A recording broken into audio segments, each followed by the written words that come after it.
नमस्कार मित्रांनो बांधकाम कामगार योजना तुम्ही पाहिला असेल की बांधकाम कामगार योजनेचे अर्ज हे आता बाहेर सुद्धा भरणं सुरू झाले आहे।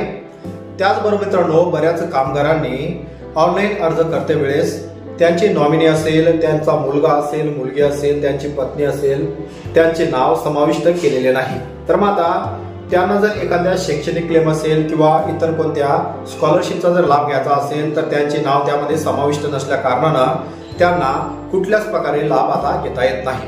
तर मग आता मित्रांनो आपल्या या YouTube चॅनलवर बांधकाम कामगार संबंधित बरेच असे व्हिडिओ आपण टाकलेले आहेत की त्या व्हिडिओच्या कमेंट बॉक्समध्ये कामगार असेल, ऑनलाईन केंद्र चालक असेल यांनी मोठ्या प्रमाणात कमेंट सुद्धा केल्या की सर आम्हाला त्या ठिकाणी नाव समाविष्ट करायचं आहे, तर नाव आता समाविष्ट करायचं कसं। तर मित्रांनो या अगोदर झालं काय, आपण एक महत्त्वाचा व्हिडिओ सुद्धा बनवला होता की आता नाव समाविष्ट करण्यासाठी एक लिंक त्या ठिकाणी कामगार कल्याणकारी ऑफिस तर्फे देण्यात आली होती, परंतु ती लिंक आता एक्सपायर झाली असून नाव त्यात समाविष्ट करताना ती लिंक आता ओपन होत नाही। तर मग आता नाव समाविष्ट करायचं कसं, आपल्याला क्लेम तर घ्यायचा आहे, स्कॉलरशिपचे फॉर्म तर भरायचे आहेत, परंतु नाव समाविष्ट नाही। तर मग आता हे शक्य कसं आहे मित्रांनो, हे आपण तुम्हाला आजच्या या व्हिडिओच्या माध्यमातून सांगणार आहे। तर आता नाव समाविष्ट करायचं आहे, यासाठी कुठले कागदपत्र लागतील, नाव समाविष्ट कुठे करायचं, A to Z माहिती या व्हिडिओच्या माध्यमातून आपण पाहूया।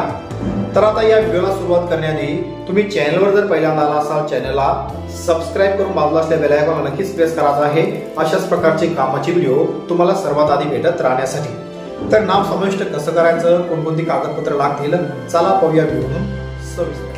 तर मित्रांनो बांधकाम कामगार योजना ही राज्य सरकारची आतापर्यंत सर्वात यशस्वी योजना आहे।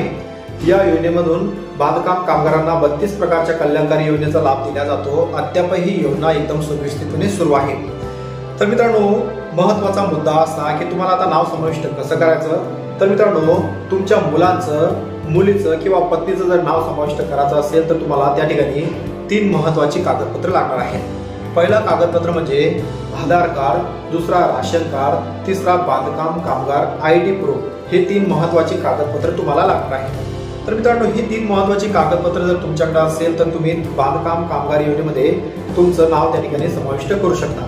त्याचबरोबर आता एखाद्या बांधकाम कामगार मजुराचा विवाह झाला तर त्यांना लग्नाचा 30,000 रुपयाचा क्लेम त्या ठिकाणी घ्यायचा आहे, परंतु त्यांच्या पत्नीचं नाव आता त्या ठिकाणी समाविष्ट करता येत नाही। तर मग आता हे समाविष्ट करायचं कसं, तर सर्वप्रथम मित्रांनो त्यांना त्या ठिकाणी 4 महत्त्वाचे कागदपत्र लागतील। तर पहिला म्हणजे आधार कार्ड, दुसरा राशन कार्ड, तिसरा बांधकाम कामगार ID कार्ड आणि चौथा प्रूफ म्हणजे विवाह प्रमाणपत्र। जर मित्रांनो विवाह तर झाला तर मग आता तुम्ही तुमचं ग्रामपंचायत असेल, नगर परिषद असेल किंवा तुम्ही जर कोर्टमध्ये जर विवाह केला असेल तर ही 4 कागदपत्र तुम्हाला नाव समाविष्ट करण्यासाठी लागणार आहेत। तर मग आता आपण पाहूया नाव समाविष्ट करायचं कसं। तर ही सर्व कागदपत्र मित्रांनो कलर प्रिंट मध्ये झेरॉक्स घ्यायची आहे। कलर प्रिंट मध्ये झेरॉक्स घेतल्यानंतर तुमचं प्रत्येक जिल्ह्यामध्ये बांधकाम कामगार ऑफिस उघडण्यात आलं, त्या ऑफिसमध्ये तुम्हाला ही सर्व कागदपत्र नेऊन द्यायची आहे। त्याचबरोबर एक महत्त्वाचा अर्ज सुद्धा तुम्हाला द्यायचा आहे। अर्जाचा फॉर्मेट तुम्हाला आपल्या ग्रुपवर, जो व्हॉट्सअप ग्रुप आपण चालू केला किंवा टेलिग्राम ग्रुप, टेलिग्राम चॅनलवर आपण त्या ठिकाणी अर्जाचा नमुना टाकणार आहोत। त्याची लिंक सुद्धा मी खाली डिस्क्रिप्शन बॉक्समध्ये ठेवली आहे। लिंकवर क्लिक करून तुम्ही सर्व ग्रुप आपल्या त्या ठिकाणी जॉईन करू शकता। या आपल्या ग्रुपवर आपण बऱ्याच माहिती त्या ठिकाणी नेहमी टाकत असतो, म्हणून ग्रुप नक्की जॉईन करा। तर हा अर्जाचा नमुना तुम्हाला त्या ठिकाणी भेटून जाईल। अर्जाचा नमुना डाउनलोड करून अर्ज व्यवस्थित भरून हे सर्व कागदपत्र अर्जासोबत जोडून तुम्हाला बांधकाम ऑफिसमध्ये द्यायचे आहे। बांधकाम ऑफिसमध्ये दिल्यानंतर मित्रांनो मोजून 7 दिवसाच्या आतमध्ये तुमचे जेही प्रॉब्लेम त्या ठिकाणी असेल, जेही नाव समाविष्ट करायचे असतील, 7 दिवसाच्या आतमध्ये तुमचे संपूर्ण नाव त्या ठिकाणी समाविष्ट केल्या जाणार आहे। अशा प्रकारे तुम्ही नाव समाविष्ट करू शकता आणि तुम्हाला जोही शैक्षणिक क्लेम असेल किंवा कुठल्याही प्रकारचा स्कॉलरशिपचा अर्ज असेल तुम्ही त्या ठिकाणी अर्ज भरून प्रत्येक योजनेचा लाभ मित्रांनो अशा प्रकारे घेऊ शकता।